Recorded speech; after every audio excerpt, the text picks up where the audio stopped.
Seja bem-vindo ao canal e hoje falaremos um pouquinho a respeito de grandes navegações. Na verdade, é continuação de uma aula que nós já temos no canal. Então assista a primeira aula com esse título e aí sim você vai estar mais apto a assistir essa segunda aula, essa continuação. Bom, você vem comigo? Então vamos lá. Bom, a primeira coisa que nós temos que saber, né, é o motivo dessas grandes navegações, né? Só recapitulando aquilo que nós já aprendemos, as grandes navegações elas têm o objetivo de achar um novo caminho para as Índias. Então você está vendo aí, nós temos aqui o mar Mediterrâneo, está aqui no meio. Ó. Era por aqui que toda a navegação do mundo conhecido, do europeu, daquele que morava na Ásia, né, e até mesmo do africano, parte da África, era realizada. A navegação era ali, né, no mar Mediterrâneo.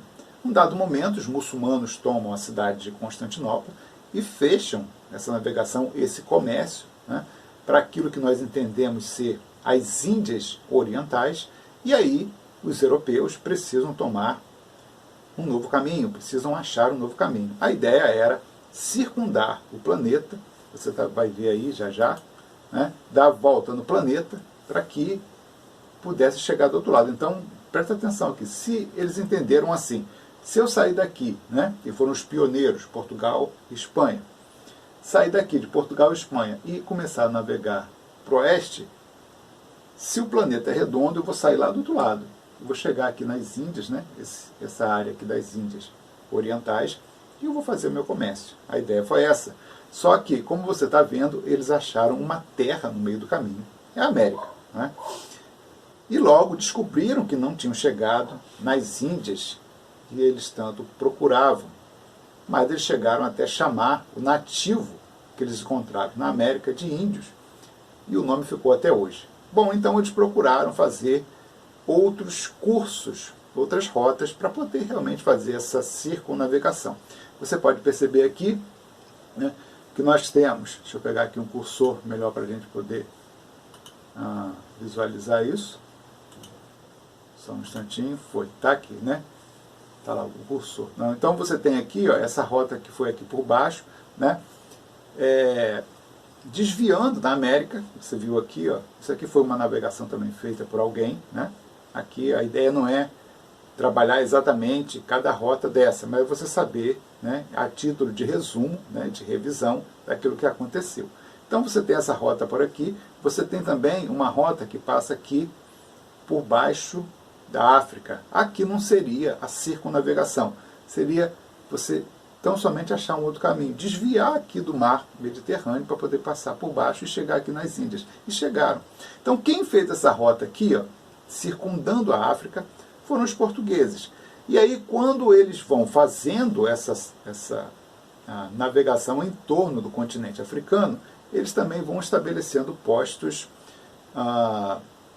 de comércio, né? Era um posto de abastecimento e comércio ao mesmo tempo. Então, aquilo ali servia como logística para os navios que viessem depois, né? Para as viagens que eles fariam futuramente, também como comércio com aquelas tribos que estavam ali próximas do litoral. Tá ok? Então, o português fez isso. Paralelo a isso, eles também, uma vez que descobriram aqui a América, eles também buscaram estabelecer postos aqui, né, de domínio, de posse do território na América. Então você pode ver que a Espanha tomou essa partezinha aqui que é verde, bastante território, né? Por trás aqui, digamos assim, a parte oeste da América do Sul, né? E aqui a parte também da América Central. E o Portugal pegou essa partezinha aqui, ó. Tá vendo? Ó, isso aqui que está aqui nessa cor aqui, né? Coral, isso aqui é de Portugal.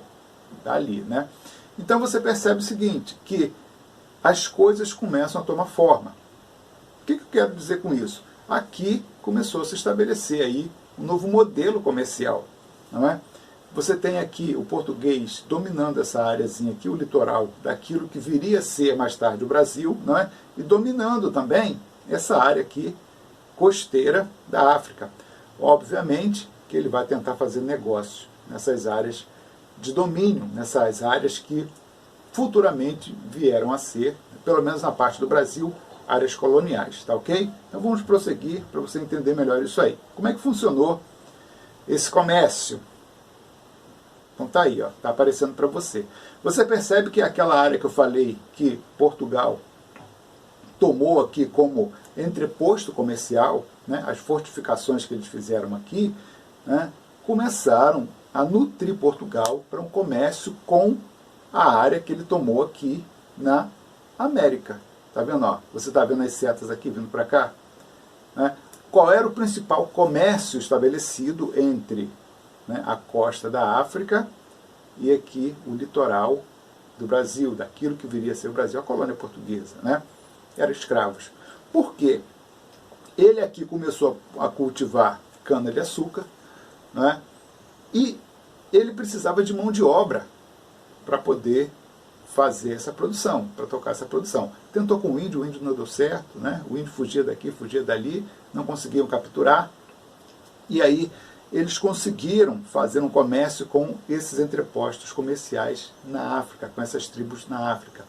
Ah, professor, então eles conseguiram caçar o nativo africano lá na África para trazer para cá? Não, porque lá, o grande mistério é esse, lá já existia a captura, né, e o comércio de seres humanos.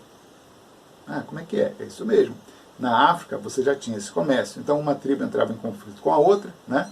Aqueles que perdiam a guerra eram feitos escravos e vendidos, né? Então Portugal só chegou lá e comprou.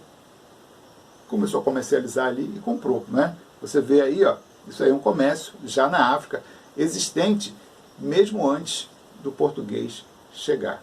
Ele só se aproveitou daquilo que existia. Então tá lá, ó.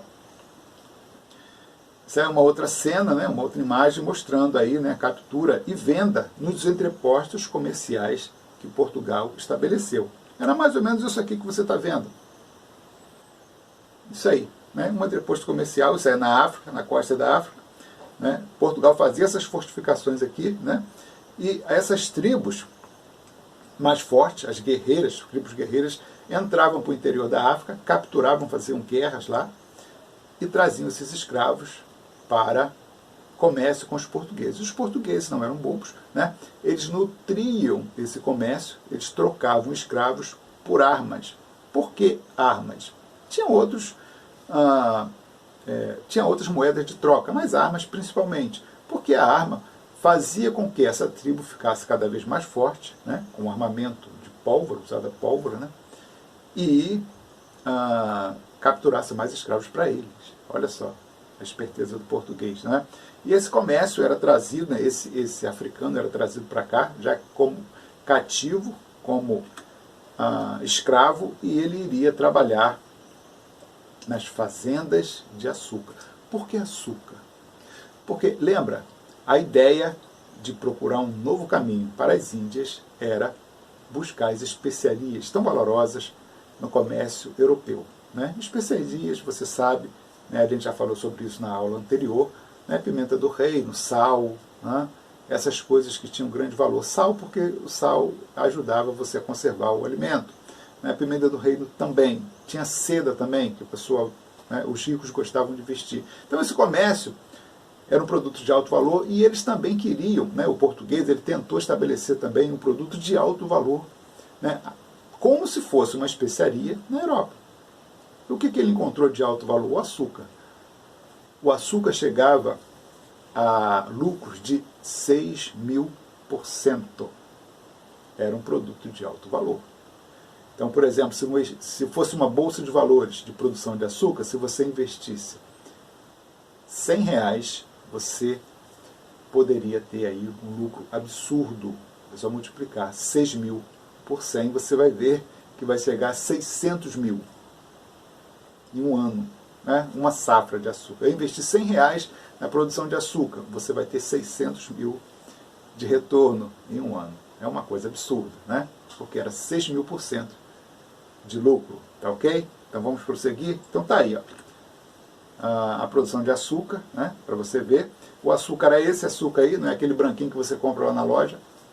Aquele branquinho está cheio de corante, cheio de química para poder clarear o açúcar, né? E isso prejudica a tua saúde. Então o açúcar que eles produziam era dessa cor aí.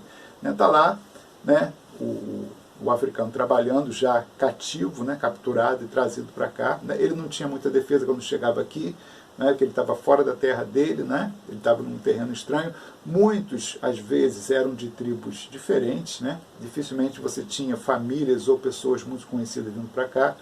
Por quê?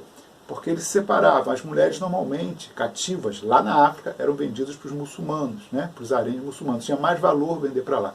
E o português estava interessado em mão de obra bruta, né, para poder trabalhar no canavial, na produção de açúcar. Então, normalmente, ele dava preferência para trazer homens para o Brasil. É por isso que você vê ali, né, a maioria homens trabalhando. Né? Então, assim funcionou a escravidão. Obviamente que eles vão desenvolver aqui, né, uma cultura. Muitos, esse título surgiu há um tempo atrás, Mama África, né, achando que a cultura que nós temos aqui, né, a cultura afro aqui no Brasil, ela é de origem na África. Não, não é. Né? Inclusive, nenhuma autoridade, nenhum estudioso africano reconhece que exista uma cultura africana que englobe todo o continente africano. Ah, professor, eles não têm cultura? Obviamente que tem, mas cada localidade, cada país africano, cada comunidade africana tem uma cultura independente, né? E diferente da outra. Assim como nós temos no Brasil também, não é? O nordestino é diferente do sulista, é diferente do carioca, é diferente daquele que mora no interior, né? São culturas diferentes. Não existe uma cultura comum, né, abrangendo todo o país, assim também como na África não tem. Né? E eles não reconhecem isso. Né? Alguém inventou isso aí. Se alguém falar isso para você, está errado. Né? Algumas culturas que nós temos aqui, que falamos que veio de lá, foram criadas aqui. Alguns costumes foram criados aqui. Por exemplo, a capoeira foi criada aqui. Capoeira brasileira, né, foi criada dentro da senzala. Na verdade, né, existe aí, né, uma teoria de que a ideia era criar uma luta para se defender. Né? Só que se o dono do escravo, né, o senhor de escravo, né, o capataz, visse os escravos treinando uma luta, obviamente que não ia permitir. Então eles camuflaram essa luta, né, a partir de uma dança. E aí se inventou a capoeira. Né? Capoeira é uma luta também, né? E uma dança e uma cultura criada aqui. Né? Você tem também, você pode ver ali, a comida, né? Culinária. Né?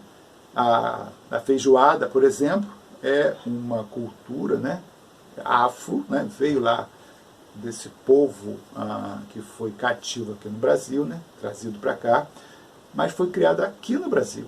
Né? Por quê? Porque era a comida que os escravos comiam. Então, a feijoada, né, normalmente eles pegavam, matavam um animal, o boi ou o porco, né?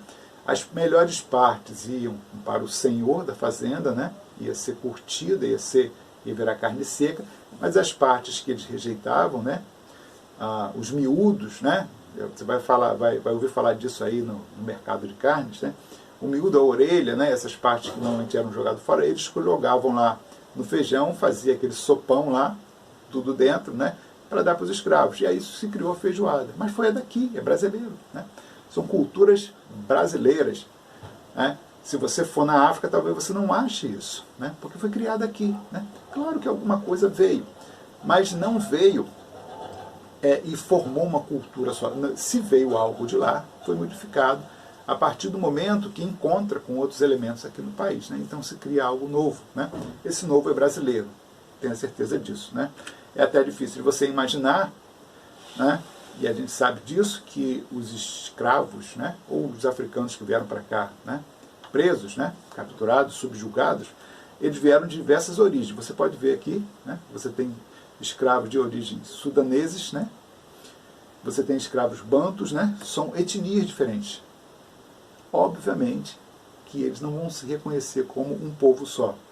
Então, se você tem aí uma leva de escravos bantus, né, quando você traz uma outra leva de escravos sudaneses, eles vão se estranhar. Falam, não sou igual a você não sou da mesma tribo que você, não sou nem da mesma etnia.